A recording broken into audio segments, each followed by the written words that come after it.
Monsieur le président, monsieur le ministre, madame la présidente de la commission, madame, monsieur le rapporteur, chers collègues, notre assemblée examine à présent les conclusions de la CMP sur les dispositions de la proposition de loi pour renforcer la prévention en santé au travail.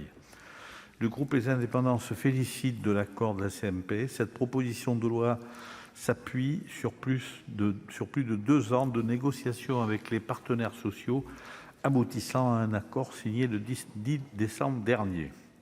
La CMP a approuvé un certain nombre d'avancées apportées par le Sénat en première lecture.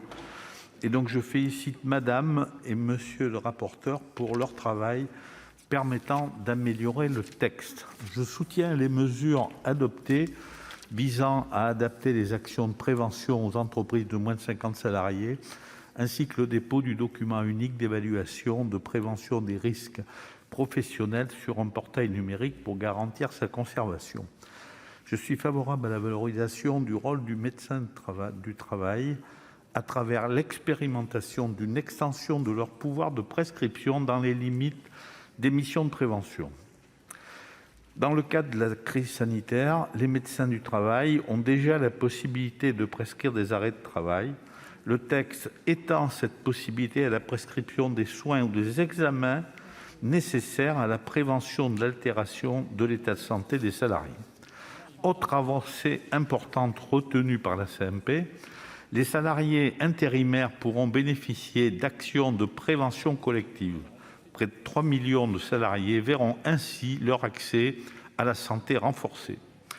Le texte conforte par ailleurs le suivi de l'état de santé des salariés, des particuliers employeurs et des chefs d'entreprise qui pourront bénéficier du suivi assuré par le service de prévention de santé du travail auquel adhère leur entreprise. Les récentes enquêtes réalisées auprès des dirigeants de TPE et PME témoignent d'une forte détérioration de leur état de santé en raison de la crise sanitaire, avec des risques particulièrement élevés de burn-out.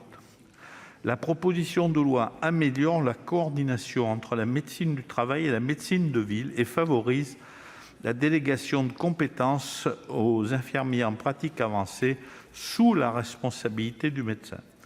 La création de médecins correspondants qui pourront se former en médecine du travail contribueront à renforcer les effectifs du médecin du travail dans les territoires sous-dotés.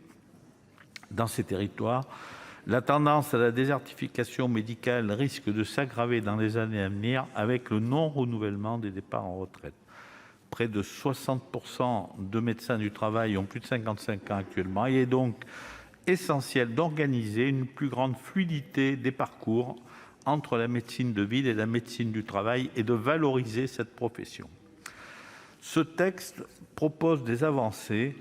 La commission des affaires sociales du Sénat y a largement contribué et notre groupe se félicite du travail collégial avec l'Assemblée nationale dans le cadre de la CMP. Notre groupe est favorable à cette réforme, largement partagée avec les partenaires sociaux.